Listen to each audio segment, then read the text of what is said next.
بسم اللہ الرحمن الرحیم۔ شروع کرتی ہوں اللہ تعالیٰ کے بابرکت نام سے جو نہایت مہربان اور بے حد رحم کرنے والا ہے۔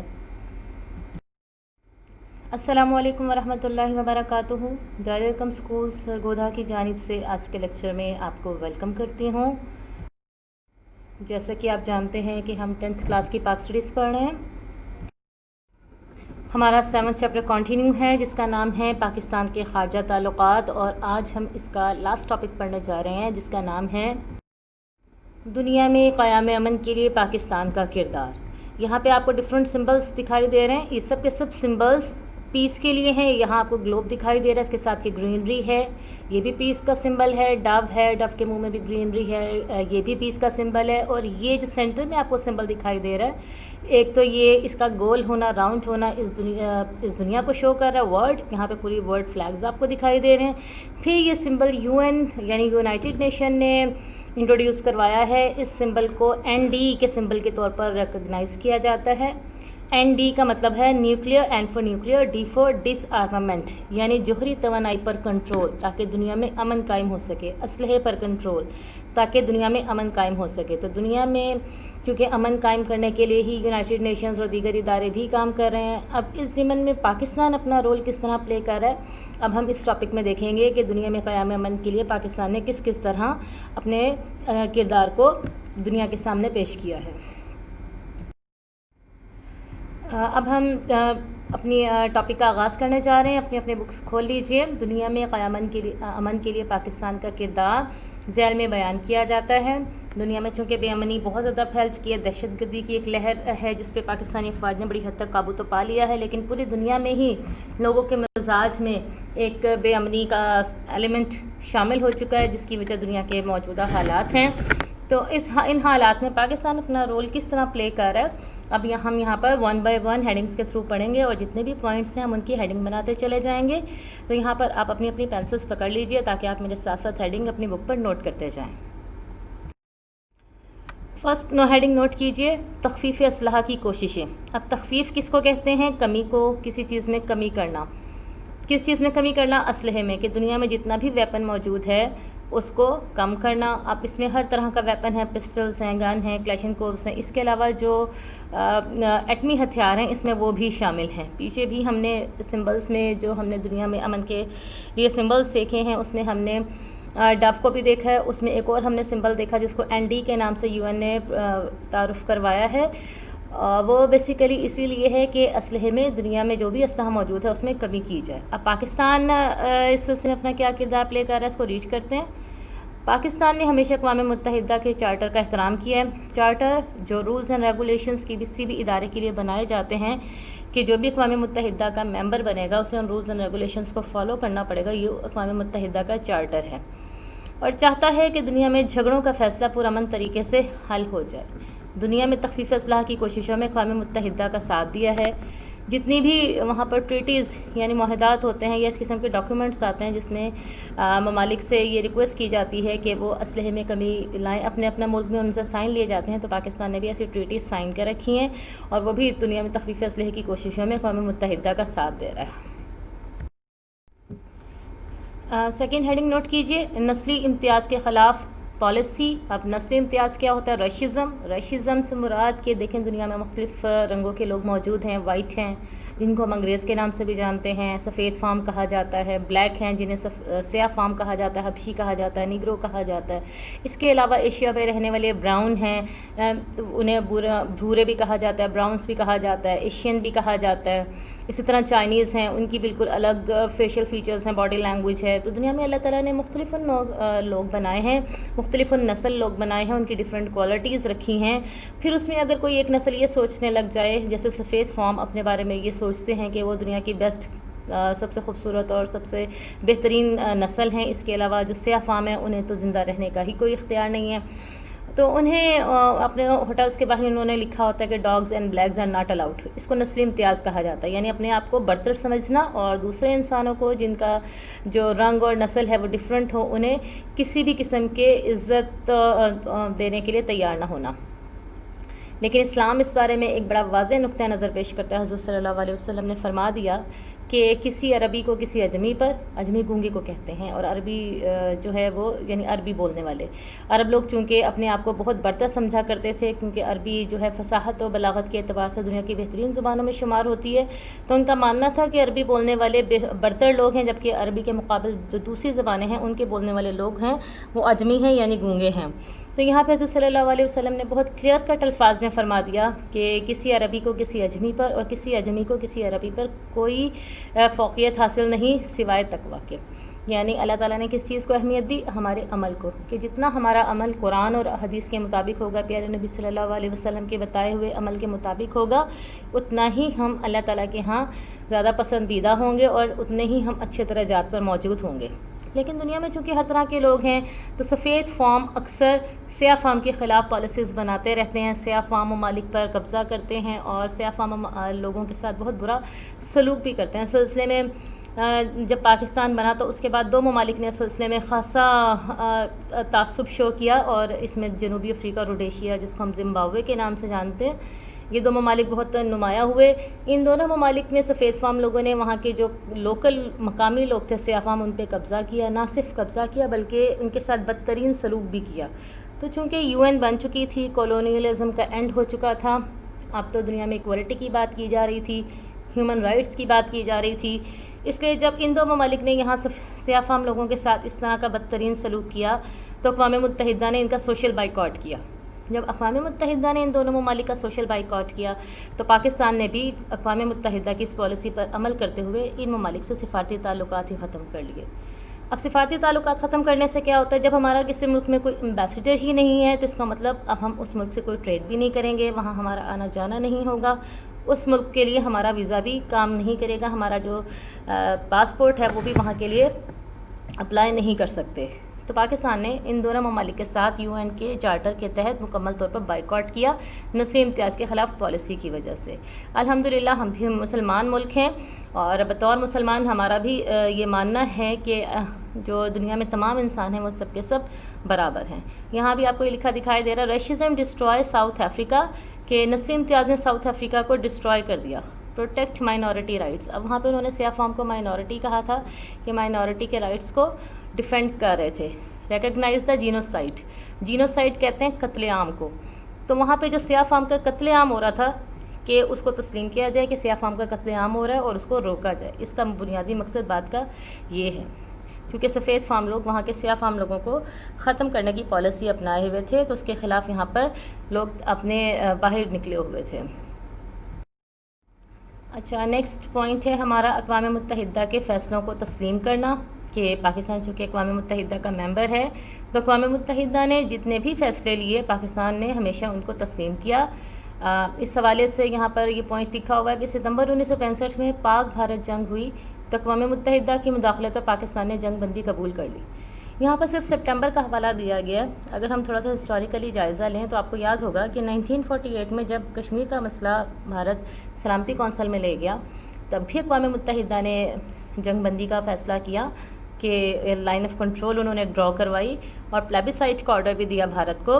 پاکستان نے فوراً ان کی بات کو تسلیم کیا، حالانکہ اگر پاکستان ان کی بات کو تسلیم نہ کرتا اور جنگ جاری رہتی کشمیر میں تو اب جو صرف 1/3 یعنی تہائی حصہ کشمیر کا آزاد کروایا جا سکا، اقوام متحدہ کی مداخلت قبول نہ کرتے ہوئے پاکستان پورے کشمیر کو بھی آزاد کرا سکتا تھا۔ لیکن پاکستان نے اقوام متحدہ کے چارٹر پر عمل کیا اور ہمیشہ اقوام متحدہ کے رولز کو فالو کرنے کو ترجیح دی ہے۔ اور اسی طرح جب سپٹمبر 1965 میں پاک بھارت جنگ ہوئی تو اقوام متحدہ کی مداخلت پر پاکستان نے دوبارہ جنگ بندی قبول کر لی۔ حالانکہ سپٹمبر میں بھی صورتحال وہی تھی کہ پاکستانی افواج نہ صرف انڈیا کے حملے کو شکست دے چکے تھے بلکہ وہ تیزی سے آگے بڑھ رہے تھے اور انڈین چھاؤنیوں پر بھی قابض ہو چکے تھے، لیکن اقوام متحدہ کی مداخلت پر پاکستان نے یہاں پر بھی جنگ بندی قبول کر لی تھی۔ نیکسٹ ہیڈنگ بیٹا نوٹ کر لیجئے، محکوم اور غلام قوموں کی حمایت۔ محکوم یعنی جن پہ دوسرے لوگ حاکم ہیں اور ان کو اپنا غلام بنا رکھا ہے۔ چونکہ آپ جانتے ہیں 1945 میں جب سیکنڈ ورلڈ وار ختم ہوئی تو اس سے پہلے بہت سارے ممالک جو یورپین کنٹریز تھے، جن میں برطانیہ، فرانس، پرتگال، اسپین، ہالینڈ، یہ وہ ممالک تھے جنہوں نے دوسری قوموں کو غلام بنا رکھا تھا۔ بہت سارے ایشین اور افریقن کنٹریز کو انہوں نے اپنی غلامی میں لے رکھا تھا۔ پھر جب ممالک آزاد ہونے شروع ہوئے تو اس آزادی کے بعد کچھ ممالک کے جو مسائل تھے وہ بہت گھمبیر ہوئے اور ابھی تک وہ حل طلب ہیں، جس میں دو بہت پرومیننٹ مسئلے سامنے آئے، مسئلہ کشمیر اور مسئلہ فلسطین۔ مسئلہ کشمیر جب انڈو پاک کی تقسیم ہوئی اور انڈیا اور پاکستان وجود میں آئے تو اس وقت ریڈ کلف کی ناانصافی کی وجہ سے جو پاکستان کا علاقہ تھا کشمیر، وہ انڈیا کو ہینڈ اوور کیا گیا، وہاں کے لوگوں نے اس کو تسلیم نہ کیا اور کشمیر کا مسئلہ جو تھا وہ وجود میں آیا۔ اسی طرح فلسطین کے جس وقت اسرائیل نے سیکنڈ ورلڈ وار کے بعد عرب علاقوں کو تقسیم کیا گیا بڑی طاقتوں کی طرف سے، تو حرمین شریفین کے علاقہ آل سعود کو دے دیا گیا، تو جو فلسطینی علاقے تھے وہ اسرائیل کو دے دیے گئے۔ وہاں کے مسلمانوں نے بھی ہتھیار اٹھا لیے اور انہوں نے بھی اسرائیلی قبضہ ماننے سے انکار کر دیا، اور تو اس طرح مسئلہ کشمیر اور مسئلہ فلسطین دونوں ہی ابھی تک جاری ہیں اور حل طلب ہیں۔ ابھی تک ان کے حل کے لیے کوئی سنسیئر کوششیں بھی نہیں کی گئیں دنیا کی بڑی طاقتوں کی طرف سے، لیکن پاکستان اس سلسلے میں اپنا فرض سمجھتے ہوئے ان دونوں مسئلوں کو لے کر چلتا ہے، اور جہاں بھی جب بھی کہیں موقع ملے پاکستان ہمیشہ ان دونوں مسئلوں کے حل کے لیے کوشش کرتا ہے اور ہمیشہ آواز اٹھاتا ہے۔ UN کے پلیٹ فارم سے بھی پاکستان کو جب کبھی موقع ملا پاکستان نے ان دونوں مسئلوں کی طرف دنیا کی توجہ دلوائی ہے۔ پڑھ لیتے ہیں۔ پاکستان نے محکوم اور غلام قوموں کے حق خود ارادیت کی ہمیشہ حمایت کی ہے۔ حق خود ارادیت یعنی پلیبسائٹ کہ وہاں کے لوگوں کو بھی حق حاصل ہونا چاہیے کہ وہ بھی اپنی پسند کی حکومت اپنے اوپر قائم کر سکیں۔ اسی وجہ سے پاکستان کشمیر اور فلسطین کے لوگوں کی حمایت کرتا ہے۔ نیکسٹ ہیڈنگ لکھیے، جوہری توانائی پر کنٹرول کی حمایت۔ جوہری توانائی کیا ہوتی ہے آپ جانتے ہیں، ایٹمی توانائی بھی کہتے ہیں، نیوکلیائی بھی کہتے ہیں، نیوکلیئر بھی کہتے ہیں جوہری توانائی کو، تو اس پر بھی کنٹرول کی حمایت کی پوری دنیا میں، جیسا کہ ہم امن کے لیے بہت ضروری ہے۔ جوہری توانائی ہی تھی جس کا نیگیٹو یوز ہوا، آپ بھی جانتے ہیں کہ ہیروشیما اور ناگاساکی جو جاپان کے شہر ہیں، جب ان پر ایٹم بم چلائے گئے تو کیا صورتحال بنی کہ سڈنلی جو ٹمپریچر تھا وہ اتنا زیادہ ہو گیا کہ وہاں کے جو بلڈنگز تھیں ان میں جو سریا لگا ہوا تھا لوہا، وہ سارے کا سارا سڈنلی پگھل گیا۔ تو لوہے کی یہ حالت ہوئی تو انسانوں کے بارے میں سوچ رہے ہیں کہ وہاں کی کیا صورتحال پیدا ہوئی تھی۔ تو اس وجہ سے کہ اس کا نقصان چونکہ بہت زیادہ ہے، UN بھی کوشش کرتا ہے مسلسل ایسی ٹریٹیز سامنے لے کر آتا ہے کہ جوہری توانائی پر قابو پایا جائے۔ پاکستان بھی ہمیشہ جوہری توانائی پر بین الاقوامی کنٹرول کی حمایت کرتا ہے۔ پاکستان نے اپنے بھی جتنے اٹامک وار ہیڈس ہیں ان کو سیکیور کر رکھا، ان کو کامنلی یوز میں نہیں ہیں وہ پاکستان کے۔ پاکستان نے جوہری توانائی پر بین الاقوامی کنٹرول کی ہمیشہ حمایت کی ہے، اور پاکستان نے جتنے وار ہیڈس اس طرح کے جوہری ہتھیار یا دوسرے ہتھیار تیار بھی کر رکھے ہیں تو اس کا مقصد صرف اور صرف خطے میں امن کو قائم کرنا ہے، کیونکہ خطے میں اس وقت بھارت بھی موجود ہے جو اپنی برتری چاہتا ہے۔ اگر پاکستان بھارت کے مقابل اپنی ان ویپنز کو تیار نہ رکھے تو بھارت پھر بائے تمام علاقوں پر قبضہ کر لے، تو بھارت کو اپنی حدود میں رکھنے کے لیے پاکستان نے ان تمام آرمامنٹس کو اپنے پاس رکھا ہوا ہے، لیکن ان کا وہ نیگیٹو یوز بالکل بھی نہیں کرتے ہیں۔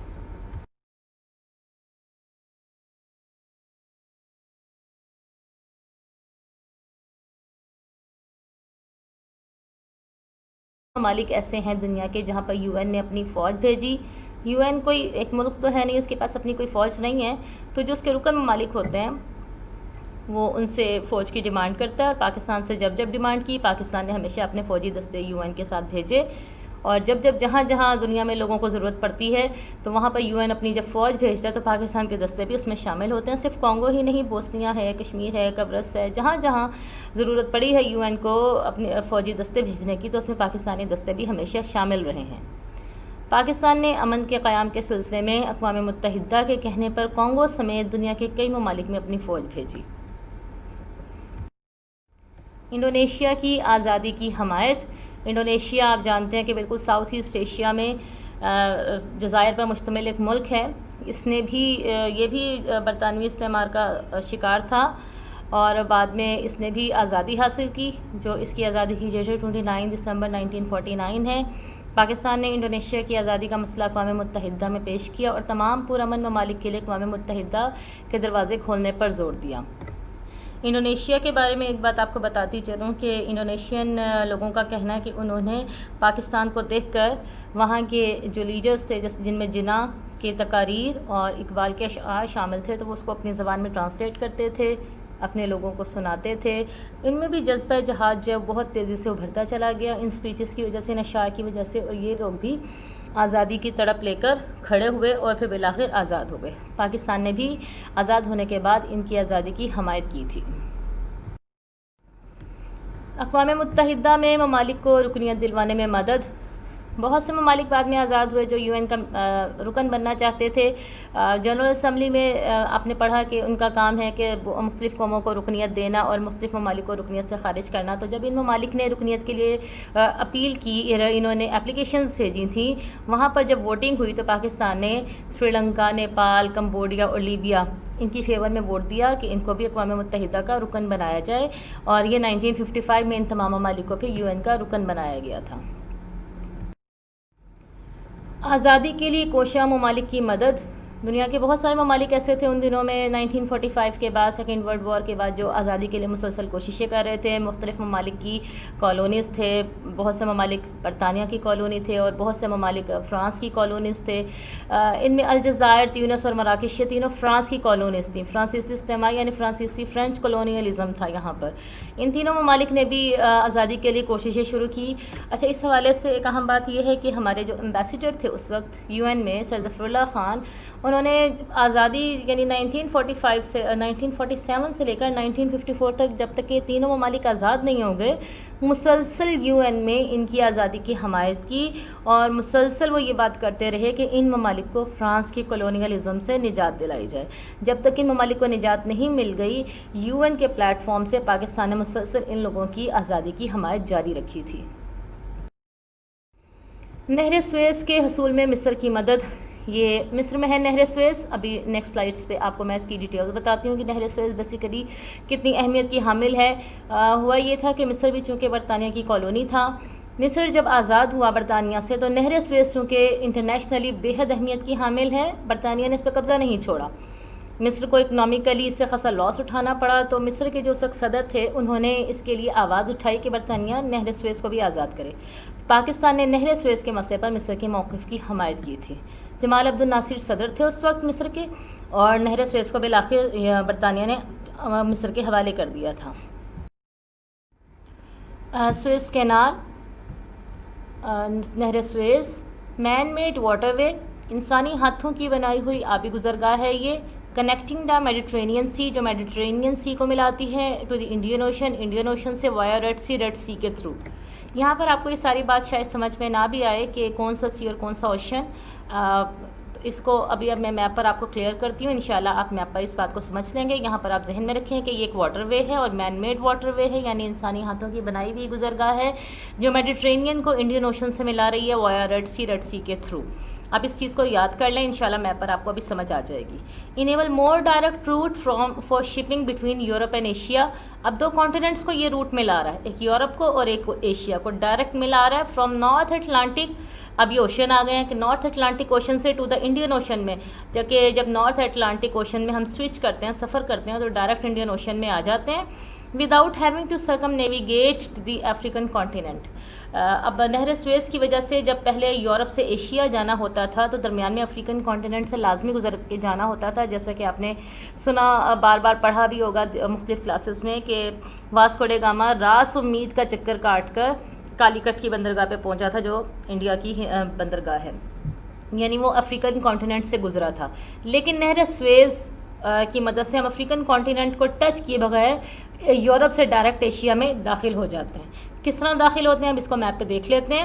ایک اور چیز اس نہر کے حوالے سے ذہن میں رکھیے گا کہ یہ ایک مین میڈ واٹر وے ہے، اور جس وقت یہاں پر سلطنت عثمانیہ قائم تھی تو انہوں نے اس آبی گزرگاہ کو بنایا تھا۔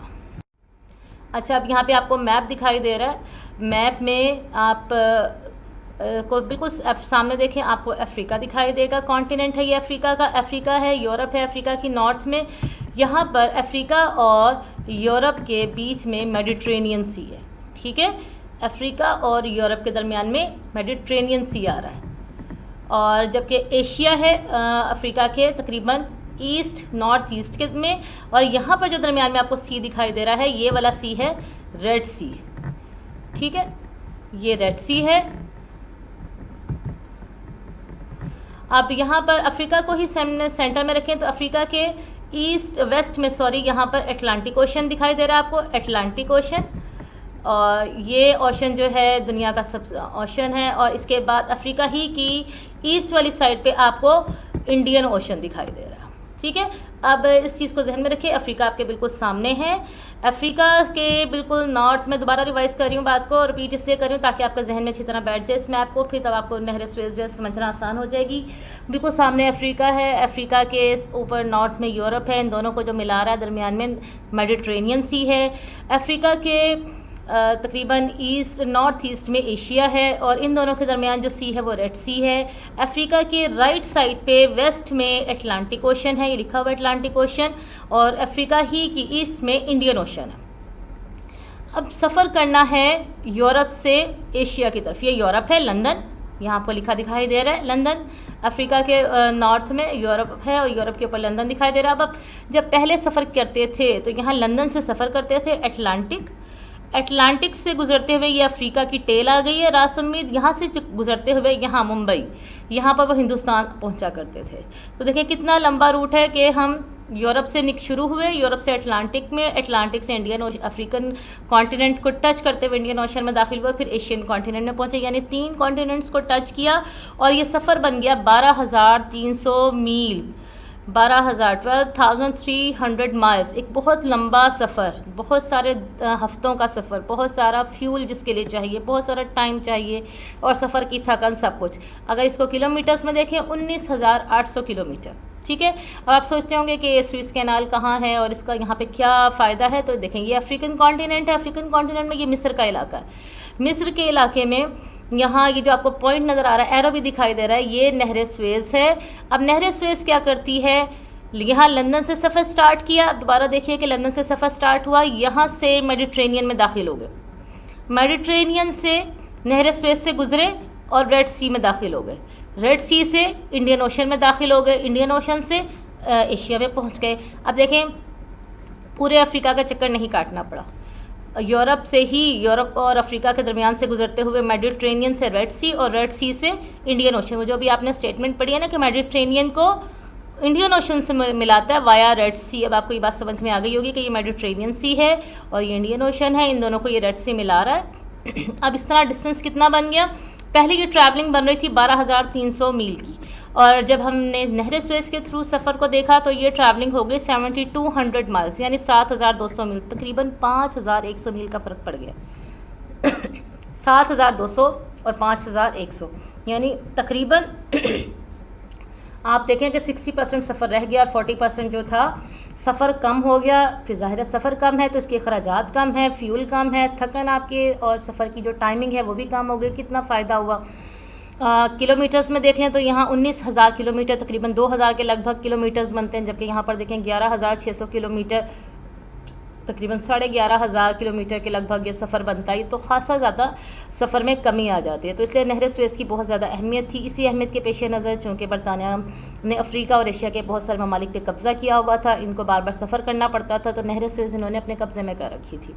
لیکن بعد میں جب جمال عبد الناصر صدر بنے مصر کے, تو انہوں نے اس بات کو پھر اٹھایا اس مسئلے کو, اور پھر نہر سویز کو برطانیہ سے آزاد کروایا تھا. امید کرتی ہوں آپ کو نہر سویز کی اہمیت جو ہے وہ یہاں پر سمجھ آ گئی ہوگی.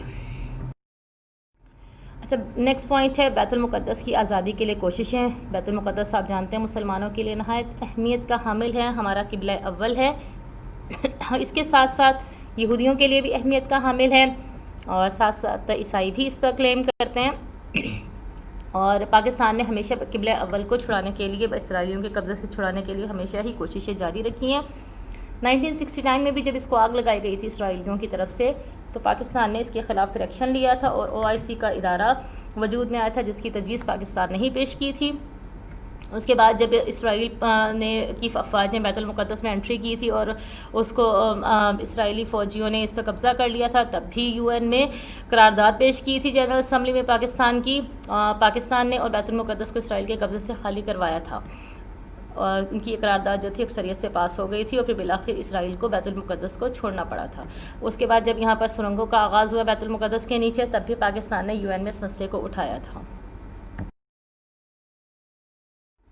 لاسٹ ٹاپک ہم پڑھنے جا رہے ہیں, دہشت گردی کے خلاف پاکستان کا کردار.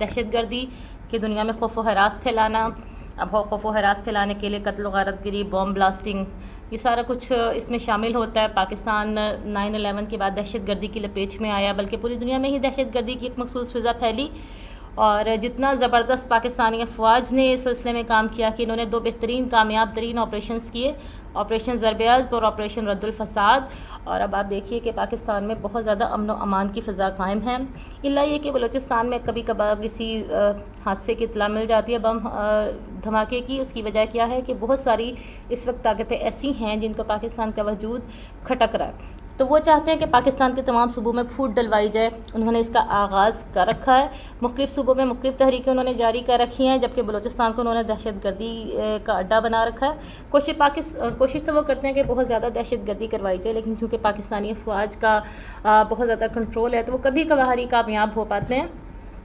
اوور آل جو ہے وہ اس میں ناکام ہو رہے ہیں۔ تو ہم اس سلسلے میں یہ بات بہت ڈٹ کے کہہ سکتے ہیں کہ دنیا میں دہشت گردی اور شدت پسندی کے خلاف پاکستان بہت مؤثر کردار ادا کر رہا ہے۔ اچھا، یہاں یہ آپ کا ٹاپک کمپلیٹ ہو گیا، کویسچن ہے یہ، اس کو آپ نے اچھی طرح یاد کرنا کیونکہ یہ ایکسرسائز کا کویسچن بھی ہے اور اس سال یہ بورڈ ایگزام میں بھی آیا ہے، تو آپ نے اس کو اگنور نہیں کرنا۔ ایزی سا کویسچن ہے، سارے اس کی ہیڈنگز بنائیے گا، اس کو بہت اچھے سے یاد کر لیجئے گا، اور مجھے گروپ میں پھر آپ نے سنانا بھی ہے۔ ایک اہم اناؤنسمنٹ سن لیجئے کہ جب آپ کا ہم نے اگست کا سلیبس تیار کیا تھا، تمام اسسمنٹس تیار کی تھیں، تو اس وقت گورنمنٹ نے اسمارٹ سلیبس انٹروڈیوس نہیں کروایا تھا، لیکن اب گورنمنٹ نے صورتحال کے مطابق جو اس وقت کرونا کی وبا کے باعث صورتحال کریٹ ہوئی ہے، اسکول بہت عرصہ تک بند رہے ہیں، تو اسمارٹ سلیبس انہوں نے انٹروڈیوس کیا، لوگ بچوں کے لیے پلان کیا تاکہ بچے پریشان نہ ہوں۔ اس سلسلے میں کچھ ٹاپکس جو تھے وہ شامل نہیں ہوئے اب ایگزام کے لیے، بورڈ ایگزام کے لیے، جبکہ ہمارے اس کے مطابق کچھ لیکچرز اور اسسمنٹس تیار ہوئی ہیں، تو اب ہم نے اسمارٹ سلیبس کے مطابق ان اسسمنٹ کو تھوڑا سا ری پلان کیا۔ اس کے حوالے سے آپ اس بات کو اچھی طرح سمجھ لیجئے کہ جو آپ کے پاس 3 اسسمنٹ گئی ہیں اگست کے لیے، اس میں آپ نے اسسمنٹ نمبر 1، وہ تو اب آپ کے لیکچرز چلے گئے، آپ نے کرنی ہے وہ ساری کی ساری، پھر ڈوٹ اٹیمپٹ اسسمنٹ نمبر 3، لیکن اسسمنٹ نمبر 3 کو آپ بالکل بھی ٹچ نہیں کریں گے، اس کو آپ چھوڑ دیجئے، ٹھیک ہے۔ پھر don't attempt following questions of assessment number 2، اسی طرح جو اسسمنٹ نمبر 2 ہے، اسسمنٹ نمبر 1 آپ نے پوری کرنی ہے، اسسمنٹ نمبر 3 بالکل نہیں کرنی، اور اسسمنٹ نمبر 2 کے چند کویسچنز آپ نے نہیں کرنے، وہ کون کون سے ہیں وہ بھی میں آپ کو بتا دیتی ہوں۔ آپ کے 2 کویسچن ہیں اسسمنٹ نمبر 2 کے۔ کویسچن نمبر 1 ہے کہ درست ترین جواب کا انتخاب کریں، ایم سی کیوز ہیں۔ اب کون کون سا ایم سی کیو آپ نے نہیں کرنا؟ Part number 3، 4، 7 and 10، total 14 M C Qs ہیں، اس میں سے 4 ایم سی کیوز اب آپ کے مائنس ہو گئے، ایکسکلوڈ ہو گئے، 3، 4، 7 اینڈ 10، اب آپ کے 10 ایم سی کیوز رہ گئے، ان کے مارکس بھی 10 ہوں گے۔ اب آپ کا کویسچن نمبر 2 ہے، کویسچن نمبر 2 کے پارٹ 3 ہیں جو آپ نے نہیں کرنے، 1st، 5th اینڈ 6th، یہ 3 پارٹ آپ نہیں کریں گی۔ ٹوٹل 8 کویسچنز ہیں آپ کی اس اسیسمنٹ کے شارٹ کویسچنز میں، آپ ان میں سے صرف 5 کویسچنز کریں گی، اور وہ 5 کویسچنز میں ہر کویسچن اب 4 نمبر کا ہوگا، اس طرح ٹوٹل کویسچن آپ کے 5 کویسچن کے 20 ہو جائیں گے، اور 10 مارکس ایم سی کیوز کے، 20 مارکس شارٹ کویسچن کے، اس طرح ٹوٹل مارکس آپ کے 30 بن جائیں گے، ٹھیک ہے۔ آپ کی اسسمنٹ نمبر 1 آپ کمپلیٹ کریں گے، اسسمنٹ نمبر 3 بالکل نہیں کریں گے، اور اسسمنٹ نمبر 2 کے ایم سی کیوز میں 4 ایم سی کیوز آپ چھوڑ دیں گے، 3، 4، 7 اینڈ 10، اور اس کے جو شارٹ کویسچن ہے اس میں سے بھی 3 شارٹ کویسچن آپ چھوڑ دیں گے، 1st، 5th اینڈ 6th، اس طرح آپ کی سیکنڈ اسسمنٹ بھی 30 مارکس کی ہو جائے گی، اور اس طرح آپ اگست کی صرف 2 اسسمنٹس کو اٹیمپٹ کریں گے انشاءاللہ۔ اس کے ساتھ ہی اللہ تعالیٰ سے ڈھیروں ڈھیر اپنے لیے، آپ کے لیے، ہم سب کے لیے بہترین ایمان اور بہترین صحت کی سلامتی کے ساتھ دعائیں کرتے ہوئے آپ سے اجازت چاہتی ہوں۔ اللہ حافظ۔